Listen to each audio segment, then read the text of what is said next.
Sayang betul Abu Thalib dengan Rasulullah SAW ini.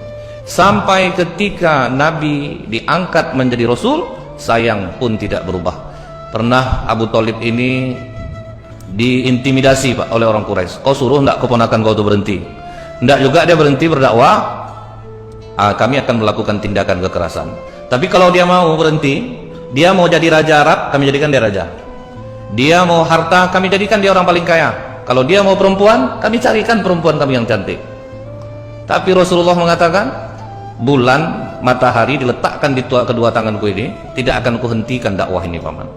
Maka kata Abu Thalib, lanjutkan dakwahmu nak, aku yang akan membelamu.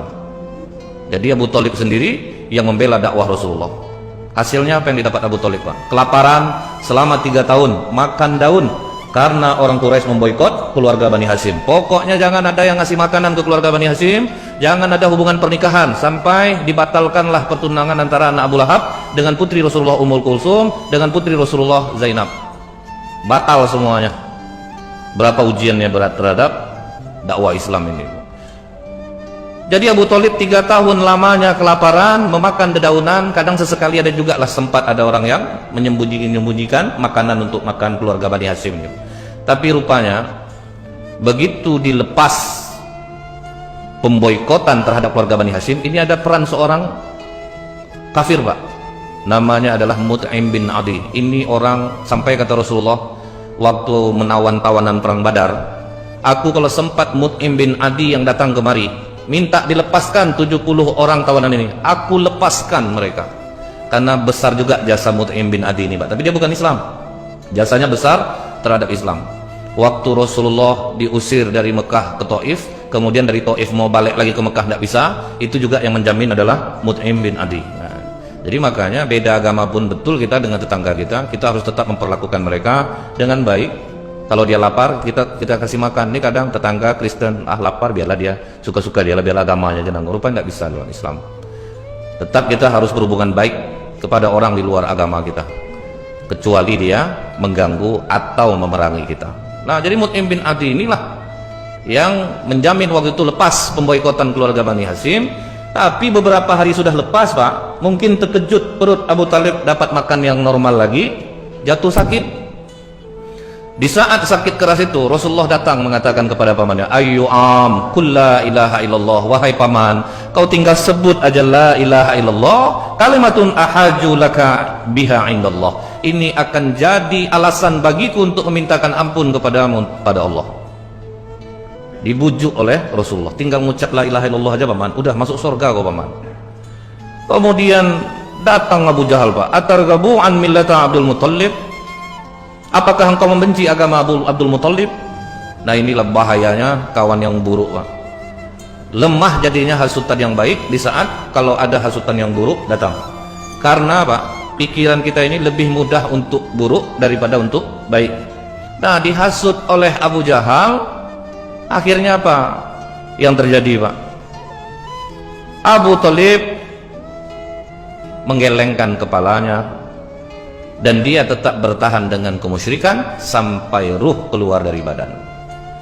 Sebagai keponakannya, Rasulullah berdoa kepada Allah, Ya Allah, ampunilah dosa pamanku ini. Banyak jasanya terhadap Islam, dia sayang kepada nabimu, dia memelihara aku sedari aku kecil. Ampunilah dia ya Allah, ampunilah pamanku ini. Apa jawaban Allah Pak? Maka nalin nabiyyi walladzina amanu ayastaghfiru lil musyrikin. Tidak pantas bagi seorang nabi dan orang-orang beriman memohonkan ampun untuk orang musyrik. Tak diterima oleh Allah Pak. Jadi mau sebaik apapun orang di luar Islam kepada Islam ini, kalau mati tidak dalam keadaan Islam, maka tidak akan diterima kebaikannya, walaupun keponakannya nabi itu Pak. Sementara orang non-muslim merasa kecil hati, dia dipanggil kafir. Kata Rasulullah, pembatas antara iman dan kekufuran adalah sholat. Jadi siapapun yang tidak sholat kafir Pak, maupun dia orang Islam. Jadi kalau bapak orang tua kita tidak sholat, percuma kita mendoakan ya Allah ampunilah ya, tetap tidak akan diterima oleh Allah. Ketika Rasulullah sedang ceramah, apa kata Rasulullah? Saat ini pintu-pintu langit sedang dibuka oleh Allah. Siapapun yang ingin bertanya-tanyakanlah sekarang. Menunjuk seorang pemuda, ya Rasulullah, ayahku hidup dalam keadaan jahiliyah. Setiap kali sholat aku selalu memintakan ampun kepada Allah untuk ayahku. Karena kau mengatakan doa anak langsung dikabulkan oleh Allah untuk mendoakan orang tua. Setiap sholat aku memohonkan ampun kepada Allah untuk ayahku. Di manakah posisi ayahku sekarang ya Rasulullah? Jawab Rasulullah, di neraka. Menangis pemuda ini Pak, mau keluar dia. Kata Rasulullah, jangan kau menangis. Ayahmu dan ayahku sama-sama di neraka. Maksud ayahku itu adalah paman Nabi Abu Thalib. Tidak ada istilahnya Allah, oh, ini keponakannya Nabi, tidak apalah, kita masukkan aja. Tidak ada Pak. Kalau kita ya banyak tenggang rasa tuh Pak. Tidak enak lah kita, keponakan Nabi itu. Malik, tidak salah kau azab betul lagi Malik, pelan-pelan aja lah ngazabnya itu. Nanti lain lah kata orang. Tidak ada Pak, pokoknya masuk neraka. Sampai kata Rasulullah, kalau bukan karena aku, pamanku ini akan diletakkan oleh Allah di neraka yang paling bawah. Tapi Allah hanya meletakkannya di neraka yang paling ringan. Bertanya sahabat, bagaimana neraka yang paling ringan itu ya Rasulullah? Dipasangkan sendal neraka di kaki, mendidih otak di kepala. Itulah azab neraka yang paling ringan. Dan dia merasa itulah azab yang seberat-beratnya. Terpukul hati Rasulullah. Paman meninggal dalam keadaan tidak muslim. Berduka betul Rasulullah. Berapa sedih hati Pak. Dari kecil bersama banyak bayangan oleh Rasulullah. Belum selesai kesedihan yang pertama, ada yang mengatakan jarak selisih 3 hari. Di dalam kitab Bilik-bilik Cinta Rasulullah karya Dr. Nizar Abbasah, seorang pakar sirah Nabawi di Syam, Syria. Jadi Pak, di hari-hari akhir Ummul Mukminin Khadijah, dia duduk di kursi, badan sudah kurus Pak. Bahkan dalam riwayat ketika menyusukan Fatimah itu sudah darah yang keluar.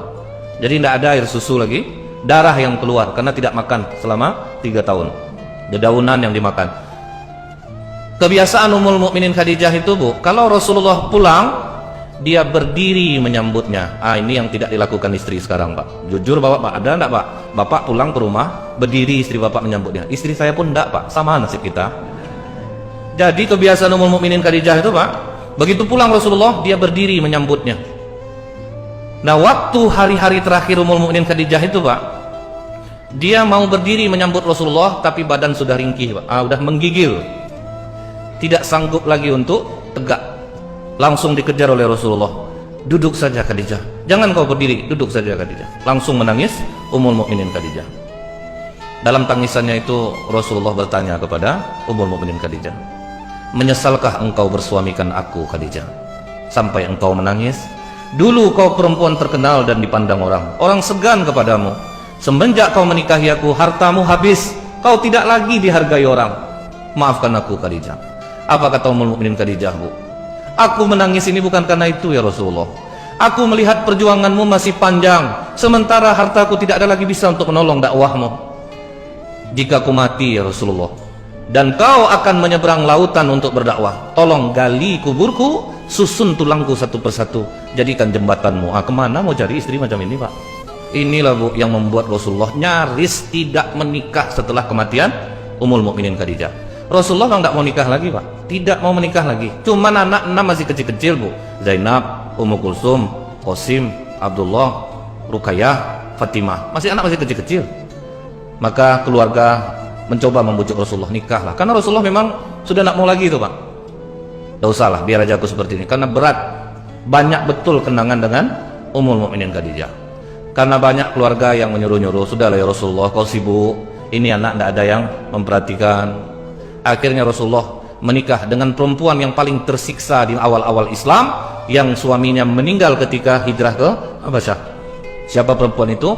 Saudah binti Zam'ah. Berapa umurnya? 65 tahun. Jadi istri kedua Rasulullah, nenek-nenek Pak. Jadi kalau ada orang mengatakan Rasulullah kuat nafsu ya, kalau kuat nafsu mending anak gadis dinikahi Rasulullah, istri yang kedua. Tapi Rasulullah memilih nenek-nenek Pak. Saudah binti Zam'ah itu badan tinggi besar.